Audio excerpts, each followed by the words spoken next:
Assalamualaikum warahmatullahi wabarakatuh. Terima kasih karena kalian sudah klik video ini. Selamat datang di channel aku. Salam kenal, aku Lili Hernawati. Teman-teman, kali ini kita akan kembali membahas tentang tes potensi skolastik untuk UTBK tahun 2022. Dan informasi untuk teman-teman yang belum mengikuti tes di gelombang 2 nanti. Jadi TPS itu ada beberapa yang diujikan, yaitu penalaran umum terdiri dari mengambil informasi dari grafik, data, dan lain sebagainya, dan tabel juga. Nah, kemudian yang kedua adalah pengetahuan umum, yaitu logika dan matematika dasar, dan yang terakhir tentang tulis menulis dan bacaan, teman-teman. Di video kali ini Mimin akan membahas pengetahuan umum dan penalaran umum, teman-teman ya. Ada beberapa partnya.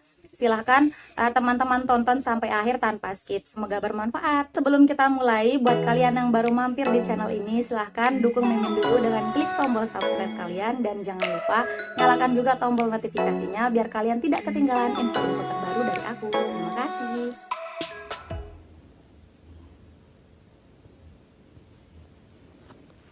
Oke teman-teman, kita mulai dengan soal yang pertama.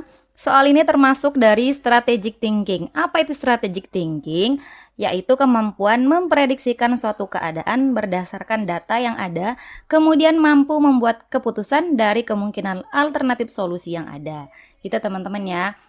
Kita lihat dulu soalnya. Diagram berikut ini merupakan persentase jumlah pelanggan warung mama selama 3 hari pertama ia buka warung.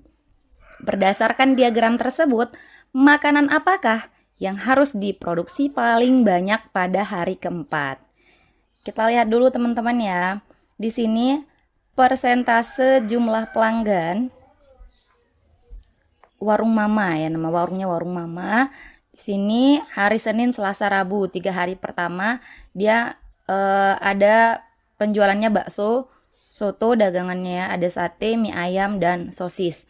Nah, kira-kira yang diproduksi paling banyak pada hari keempat ini apa, teman-teman? Tentunya yang paling banyak setiap harinya. Kita lihat hari Senin yang warna hijau, yang paling banyak itu apa? Bakso, soto, sate, mie ayam, atau sosis? Ya, benar teman-teman ya. Hari Senin itu yang paling banyak bakso. Sedangkan hari Selasa yang warna biru, itu juga masih yang paling banyak adalah bakso, teman-teman ya. Paling tinggi. Yang lainnya masih di bawahnya ya, yang warna biru. Kemudian hari Rabu juga begitu teman-teman. Yang paling banyak adalah pelanggan baksonya teman-teman. Jadi hari keempat harusnya warung mama ini memproduksi paling banyak adalah bakso teman-teman ya. Jadi dagangannya yang paling banyak yang harus diproduksi adalah bakso. Jadi jawaban nomor 1 ini adalah yang A teman-teman ya. Oke, kita lanjut ke soal nomor 2. Seorang karyawan mengatur 6 ruang kerja untuk 6 staf dengan urutan nomor ruang 1 sampai 6 dengan aturan sebagai berikut. Kita tulis dulu ruangannya ya, 1 sampai 6. Oke, aturannya adalah Bu Rati sering bercakap-cakap yang suaranya terdengar keras di ruang sebelahnya.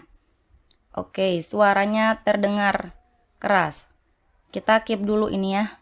Pak Mara dan Pak Bono ingin berdekatan agar dapat berkoordinasi. Yang kemudian Bu Heni meminta ruang nomor 5. Nah, ini udah pasti Bu Heni meminta ruang nomor 5 yang berjendela lebar. Kita tulis dulu di nomor 5 ini adalah Bu Heni. Sekarang kita cari yang berkaitan sama Bu Heni.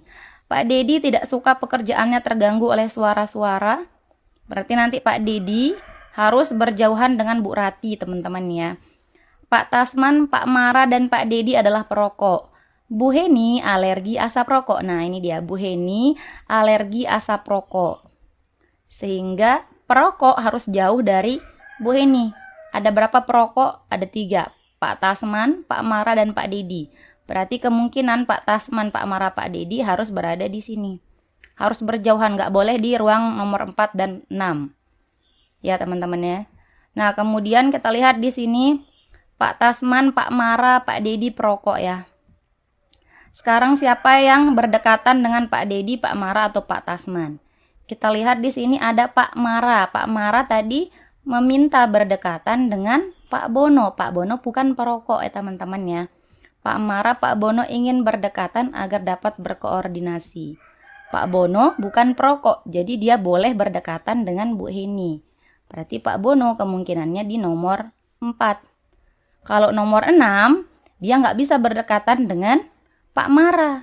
Gitu. Jadi Pak Bono harus berdekatan dengan Pak Mara, sehingga Pak Mara meskinya di nomor 3. Gitu teman-teman ya. Sekarang sisanya di sini tinggal Pak Tasman dan Pak Dedi. Antara nomor 1 dan nomor 2. Sekarang kita lihat. Di sini yang bukan perokok juga adalah Pak Bono dan selain itu Bu Rati. Bu Rati bukan perokok, berarti dia bisa di ruang nomor 6 di dekatnya Bu Heni yang alergi asap rokok. Begitu teman-teman. Nah sekarang kita lihat Bu Rati ini suaranya keras. Suaranya keras ya. Siapa yang tidak suka suara keras? Yaitu Pak Dedi. Pak Dedi tidak suka pekerjaannya terganggu oleh suara-suara. Sehingga Bu Rati ini harus sejauh mungkin dengan Pak Dedi. Berarti Pak Dedi kita bisa taruh di ruang nomor 1. Sisanya adalah Pak Tasman. Begitu teman-teman. Jadi urutannya seperti ini. Ya, Pak Dedi, Pak Tasman, kemudian Pak Mara, Pak Bono, Bu Heni, dan Bu Rati. Gitu teman-teman ya. Kalau teman-teman ada pendapat lain boleh silahkan saja. Oke, 3 karyawan perokok seharusnya ditempatkan di ruang. Nah, udah tadi teman-teman ya. Perokok itu Pak Dedi, Pak Tasman, dan Pak Mara. Dia ada di ruang nomor 1, 2, dan 3 gitu teman-teman. Jawabannya adalah yang yang pilihan C teman-teman ya. 1, 2, dan 3. Gitu teman-teman ya. Kalau teman-teman ada cara lain atau pendapat lain boleh. Kita lanjut ke soal nomor 3. Ini masih soal yang sama terkait analytical thinking. Saya ingatkan analytical thinking itu adalah kemampuan menghubungkan satu informasi dengan informasi lain, mencari hubungan sebab akibat. Gitu teman-teman. Nah sekarang kita lanjut nomor 3 ini langsung ke pertanyaannya teman-teman ya. Ruang kerja yang paling jauh dari ruang Pak Bono. Yang paling jauh dari ruang Pak Bono. Kita cek dulu. Pak Bono di ruang nomor 4. Yang paling jauh adalah ini masih pertama, kedua, ini 1, 2, 3. Yang paling jauh adalah ruang nomor 1 miliknya Pak Dedi gitu teman-teman. Pak Dedi, berarti jawabannya adalah yang E teman-teman ya. Gitu. Oke, selanjutnya adalah yang nomor 4. Ini masih soalnya sama. Ruang kerja yang paling cocok untuk Pak Mara adalah Pak Mara, kita cek dulu. Pak Mara, ruang nomor 3 teman-teman ya. Ruang nomor 3. Jadi jawabannya adalah yang D teman-teman. Oke, kita lanjut ke soal nomor 5. Ini termasuk creative thinking. Creative thinking itu adalah kemampuan mencari alternatif solusi dari permasalahan. Nah, di sini nomor 5 soalnya adalah berikut ini merupakan hasil survei alasan masyarakat menolak bersekolah di sekolah X yang mengakibatkan jumlah siswa baru di sekolah tersebut selalu menurun dari tahun ke tahun. Berdasarkan grafik tersebut, solusi yang paling utama dilakukan agar jumlah siswa baru di sekolah X meningkat pada tahun 2022. Jadi dia selalu menurun ya, sehingga diadakan survei. Kemudian bagaimana caranya supaya tahun 2002 ini dia jadi meningkat. Kita lihat dulu alasan dia menolak masyarakat.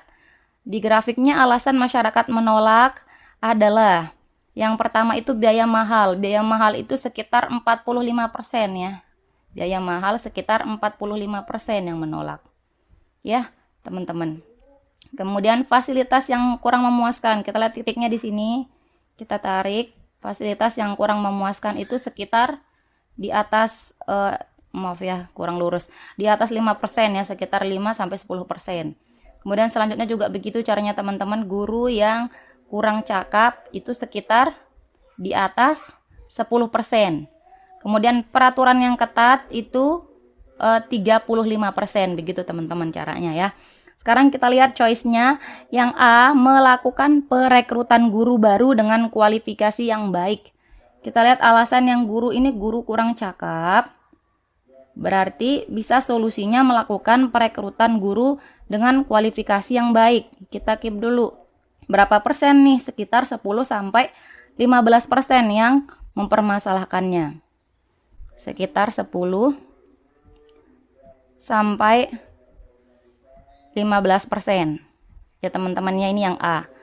Kemudian yang B, mengubah beberapa peraturan sekolah. Kita lihat karena peraturan ketat ini, peraturan ketat alasannya sekitar 35% yang mempermasalahkan itu. Kita terus dulu 35%. Ya. Kemudian yang C, menurunkan biaya sekolah. Biaya yang mahal itu ada sekitar 45% orang yang mempermasalahkan. 45%. 45% teman-teman ya. Kemudian yang D, mengganti fasilitas-fasilitas sekolah yang tidak layak. Fasilitas yang kurang memuaskan itu yang mempermasalahkan sekitar 5 sampai 10%. 5 sampai 10%. 5 sampai 10% teman-teman. Nah, sekarang yang E itu menambah beberapa fasilitas yang belum ada. Ini masih tentang fasilitas. Itu yang mempermasalahkan 5 sampai 10. Barulah kemudian kita lihat kata kuncinya adalah solusi yang paling utama, teman-teman. Yang paling utama kita bisa mengambil berarti persentase yang paling banyak, alasan persentase masyarakat yang paling banyak kenapa dia menolak untuk bersekolah di sekolah X. Yang paling banyak adalah tentang biaya, berarti jawabannya adalah yang C, teman-teman ya. Begitu. Oke, kalau teman-teman ada pendapat yang lain boleh silahkan komen saja di kolom komentar teman-teman, oke?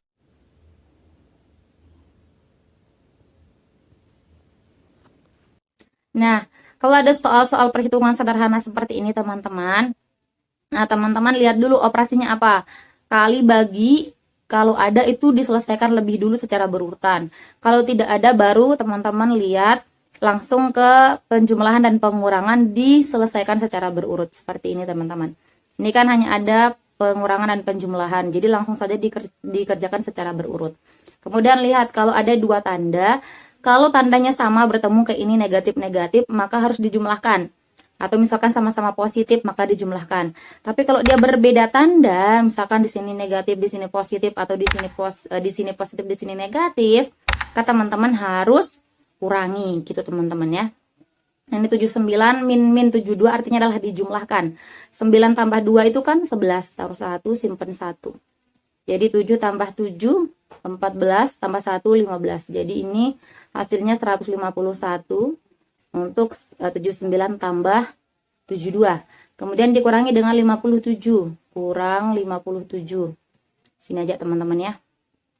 Dikurang dengan 57 harus dikerjakan secara berurutan teman-teman ya. 1 kurang 7 nggak bisa, pinjem 1. 11 kurang 7 4, turun 4. Kemudian di sini tinggal 4 di sini ya, berarti 14 kurang 5 9, berarti 94. Kemudian kita ke sini plus min 34, karena plus ketemu min maka hasilnya adalah min negatif ya. Kurang 34, kurang 34 sini ya, kurang 4 kurang 4 0, 9 kurang 3 6. Jadi hasilnya untuk nomor 4 ini adalah 60 gitu caranya teman-teman.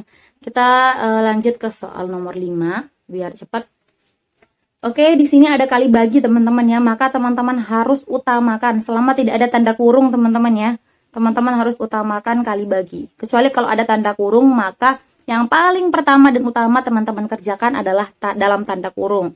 Baru kemudian ke kali bagi, lalu ke pengurangan dan penjumlahan secara berurut. Nah, ini kan ada kali bagi. Ini kita kurungin dulu. Nah, ini dulu yang dikerjakan teman-teman ya. 8 bagi 2, 4. 4 kali 5, 20. Maka yang ini hasilnya adalah 20 nih. Nah, baru kemudian teman-teman kerjakan dari sini.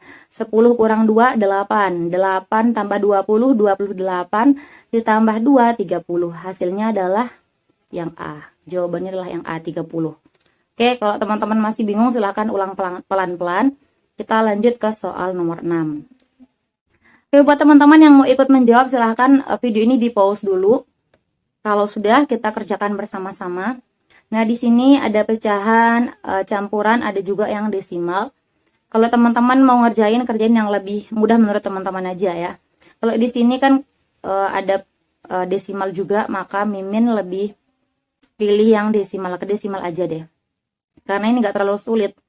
Pecahannya 7 bagi 2 itu berapa? 7 per 2 itu kan dapat 3,3. Karena 2 kali 3 itu kan 6. Ini teman-teman ya. 7 per 2 itu sama dengan, oke, 7 bagi 2 itu berapa? 3. Karena apa? Karena 2 kali 3 itu dapat 6. Kalau 4 kan kelebihan, sisa 1. Berarti 3, 1 per 2. Sudah jadi pecahan campuran. Itu teman-teman. 3, 1 per 2 ini berapa? Taruhkan 0 di atas. Kalau teman-teman mau hitung ya, sama dengan lagi deh. Kita coba buat jadi desimal. 3 tulis dulu. Kemudian 1 per 2 ini taruhkan 0 di atas. Kemudian taruhkan koma di sini. Di hasilnya 10 bagi 2 kan 5. Jadi hasilnya adalah 3,5. Gitu caranya teman-teman. Kemudian ditambah dengan 1,5. Tambah 1,5. Ya. Ditambah 1,5. 5 tambah 5, 10, taruh 0, simpan 1, 3 tambah 1, 4 tambah 1, 5. Ini hasilnya 5. Kemudian yang terakhir dikurangi dengan 1, 1 per 3. Caranya sama teman-teman, kita ubah dulu 1, 1 per 3 ini jadi pecahan desimal. 1, kemudian yang 1 per 3 kita taruh 0 di atas. Gantinya jadi taruh koma di hasilnya, 10 bagi 3 itu kan 3. Sekitar 3. Berapapun lagi 3 kali 3 9, masih sisa 3, 3,3,3 ya kan teman-teman. Jadi 1 sepertiga itu adalah 1,333. Teman-teman kurangkan dengan 1,3. Oke, koma harus lurus teman-teman ya, koma harus lurus. Dikurangi 0 kurang 3 kan tidak bisa, jadi 10. Harus pinjam di sini 1. Jadi 10 kurang 3 itu jadi 7. 7. Kemudian di sini sisa tinggal 4. Sisa 4 ini kurang 1, jadi tinggal 3. Hasilnya adalah 3,7. 3,7 itu yang ini teman-teman. Jadi yang 0 ini gak usah dihirauin selama dia di belakang koma. Dan di belakang angka yang bernilai ini ada 7. Maka ini enggak berpengaruh ya. 3,7 sama dengan 3,70. Jadi jawaban nomor 6 ini adalah yang A. Kita lanjut ke soal nomor 7. Sepotong kawat dipotong menjadi 2 bagian dengan perbandingan 3:2. Masing-masing bagian kemudian dibentuk menjadi sebuah persegi. Perbandingan luas kedua persegi adalah, nah ini jadi persegi ya. Teman-teman ingat dulu persegi itu seperti apa. Persegi itu seperti ini dengan sisi sama panjang ya. Seperti ini teman-teman. Ini sisinya sama panjang. Sisi sama panjang. Kemudian luasnya adalah sisi kali sisi. Sama dengan sisi kali sisi ya. Sisi kali sisi ini kita ingat dulu. Nah, baru kita ke kawat. Saya ganti dulu penanya. Kita akan bahas tentang kawat ini. Kawatnya ada sepotong kawat. Panjang aja deh kayak gini. Anggap ini lurus kawatnya nih. Dipotong menjadi 2 bagian. 2 bagian dengan perbandingan 3:2. Berarti ada 5 bagian yang dipecah ya. Dari satu potong kawat. 1, 2, 3, 4. Jadi ada 5 bagian. Ini bagian pertama, bagian kedua, bagian ketiga, bagian keempat, bagian kelima. Kita bahas konsepnya dulu teman-teman ya. Nah, sepotong kawat yang panjang ini dibagi menjadi 2 bagian. Ada yang dapat 3, ada yang dapat 2 gitu. Nah, yang dapat 2 itu yang mana nih? Bentar ya. Oke, yang dapat satunya dapat 3 bagian dari sini sampai sini. Satunya lagi dari yang ini sampai sini. Ada dapat 2 bagian, ada dapat 3 bagian. Nah, karena ini sisi kali sisi, maka luas perbandingannya adalah berapa? Yang dapat 3 bagian ini kan akan dibuat jadi 4 sisi. 4 sisi karena persegi itu ada 4 sisinya. 1, 2, 3, 4. Jadi, yang ini sisinya adalah 3/4. Kemudian yang ini sisinya adalah 2/4. Oke, sedangkan ini sisi ya teman-teman, ini sisinya, sisi. Nah, kemudian kalau luasnya, luas sama dengan tinggal dikaliin. Sisi kali sisi, 3/4 kali 3/4. 3/4 kali 3/4. Oke, 3/4. Ini 3 ya guys ya, teman-teman. Oke.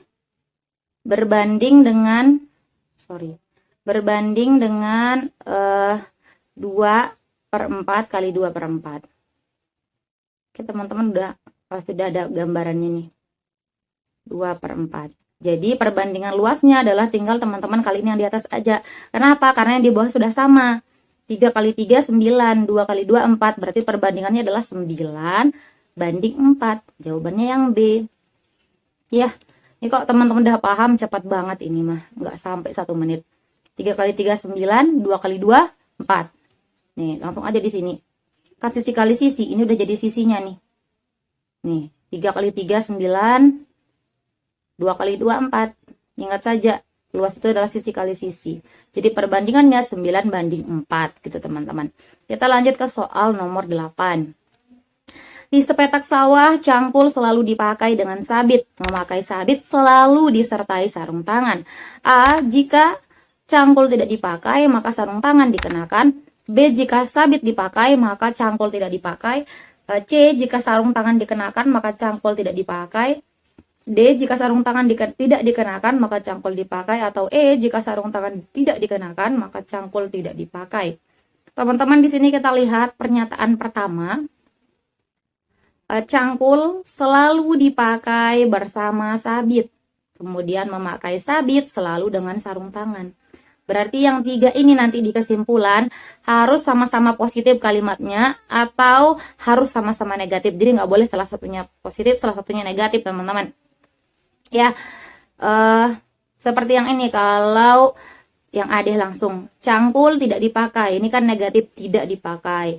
Sarung tangan dikenakan, ini positif, berarti bukan jawabannya, ada negatif ada positif. Yang B sabit dipakai positif, cangkul tidak dipakai negatif, berbeda tanda. Ini yang C sarung tangan dikenakan positif, ini tidak dipakai, berbeda. Langsung saja eliminasi. Yang D sarung tangan tidak dikenakan, cangkul dipakai. Bukan jawabannya. Yang E pasti karena udah habis semua. Ini tidak, berarti ini jawabannya karena sama-sama negatif. Kalau satu tidak dipakai, maka yang lain tidak dipakai. Karena di keterangan soal ini ada selalu dipakai dan selalu disertai. Selalu berarti tidak ada peluang untuk tidak dipakai teman-teman, oke? Kita lanjut ke soal nomor 9. Mesin A memproduksi roti 40 buah dalam 20 menit. Mesin B memproduksi roti 10 buah dalam waktu 5 menit. Jika mesin A dan mesin B digunakan bersama-sama, berapa waktu yang dibutuhkan untuk memproduksi 200 roti? A 5 menit, B 10 menit, C 15 menit, D 25 menit, E 50 menit. Ini teman-teman kelihatannya aja dia ribet, tapi sebenarnya enggak. Yuk kita kerjakan yuk. Oke, mesin A. Terus dulu deh A. A di sini deh di atas. A memproduksi 40 buah dalam 20 menit. Tulis langsung pakai per ya, karena ini bentuknya kayak perbandingan teman-teman. 40 buah ya, sorry. Terus dulu. Biar rapi. Oke. 40 buah dalam 20 menit. Di atasnya jumlahnya 40 per 20 menit. Nah, kalau teman-teman sudah mau menggunakan yang ini sampai akhir pakai seperti ini. Jadi jumlah rotinya dulu baru per waktu. Kalau teman-teman mau sebaliknya boleh juga, tapi semuanya harus seperti itu nanti di roti B maupun di roti A dan B. Nah, roti A itu 40 buah per 20 menit. Kemudian roti B itu ada 10 buah, tulis 10 dalam waktu 5 menit, 10 per 5 menit. Nah, jika mesin A dan B digunakan bersama-sama, berarti A plus B. Bersama-sama berarti plus teman-teman, ingat ya. Di bawah juga teman-teman taruhkan plus. Berapakah waktu yang dibutuhkan untuk memproduksi roti? Yang ditanyakan waktu, berarti berapa menit ya? Berarti yang ditanyakan yang di bawah. Kalau digabungkan sama dengan berapa? Di bawah waktunya kita anggap T, di bawah yang ditanyakan untuk memproduksi 200 roti, berarti 200 roti di atas jumlah per waktu. Oke? Nah, udah ketemu kan teman-teman, tinggal diselesaikan. 40 bagi 20 dapat 2, 2 ya, tambah 10 bagi 5 juga 2, sama dengan 200 per T. 200 per T. Nah, 2 tambah 2, 4. Ini karena di pembagian, kalau dipindah jadi perkalian, jadi 4T. Saya langsung pindah aja 4T sama dengan 200. Kita nyari T-nya ya, sama dengan 200. Berarti T-nya sama dengan berapa teman-teman? T-nya sama dengan 200 dibagi 4. Gitu. Terus bagi 4. Nah, 20 bagi 4 kan 5. Jadi 50. Jawabannya adalah 50 T-nya ya. Silakan teman-teman hitung.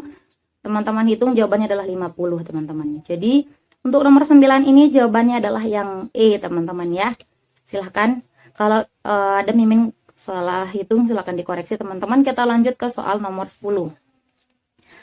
Ini seperti soal yang kemarin teman-teman ya. Seorang pedagang menjual sebuah barang dengan harga 100.000 dan mengalami kerugian. Kalau kemarin itu laba atau keuntungan, sekarang kerugian. Nah, kerugiannya sebesar 20% dari harga beli. Harga beli barang tersebut adalah titik. Kita langsung kerjakan teman-teman. Ingat konsepnya adalah kalau tidak untung dan tidak rugi, maka harga beli harus sama dengan harga jual.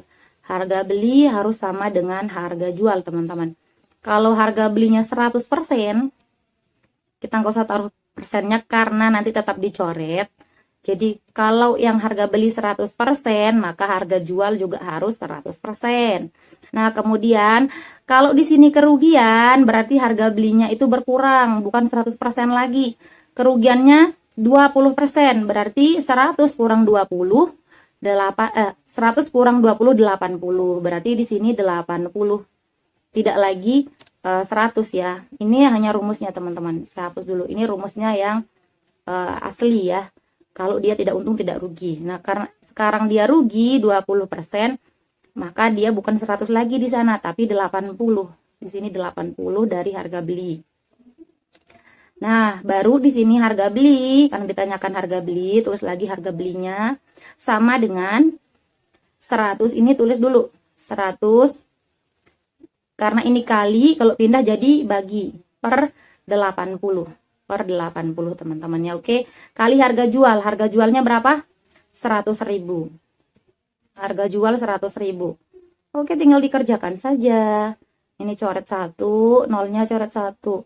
Berarti 1 juta dibagi 8. Itu teman-teman ya, 1 juta dibagi 8. Sorry ya, compang-camping karena langsung pakai kursor ini. Bagi 8. 1 juta bagi 8 inilah. Oke. Ini hasilnya 10 bagi 8, 1, sisa 2, 20 bagi 8, 2, sisa 4, 40 bagi 8, 5, berarti 125.000. Ya, silahkan teman-teman koreksi kalau keliru. Jadi harga belinya Rp125.000, jawabannya adalah yang E teman-teman. Oke, kita lanjut ke soal nomor 11. Nah, biasanya kalau disediakan gambarnya cuma satu, itu adalah yang ditanyakan pencerminan teman-teman ya, pencerminan. Jadi di sini kelanjutannya itu adalah di sini orangnya di pojok kiri, jadi di pojok kiri, kemudian yang ini ujung perahu di pojok kanan. Kita lihat pencerminannya yang mana ya teman-teman? Yang antara yang ini, antara yang B atau yang D. Ya, sekarang kita lihat perbedaannya adalah di sini. Ini lingkarannya menghadap ke orangnya teman-teman ya. Maka yang benar adalah yang D. Oke, nomor 11 yang D. Oke teman-teman, itu dia beberapa contoh soal untuk tes potensi skolastik. Semoga membantu kalian untuk ujian nanti. Jangan lupa jika menurut kalian video ini bermanfaat, silahkan dukung Mimin dengan klik like, komen, subscribe, dan nyalain tombol lonceng kalian. Dan jangan lupa share juga video ini ke teman-teman kalian yang lain biar manfaatnya tidak berhenti di kalian. Oke, terima kasih teman-teman. See you next time and bye-bye. Assalamualaikum warahmatullahi wabarakatuh.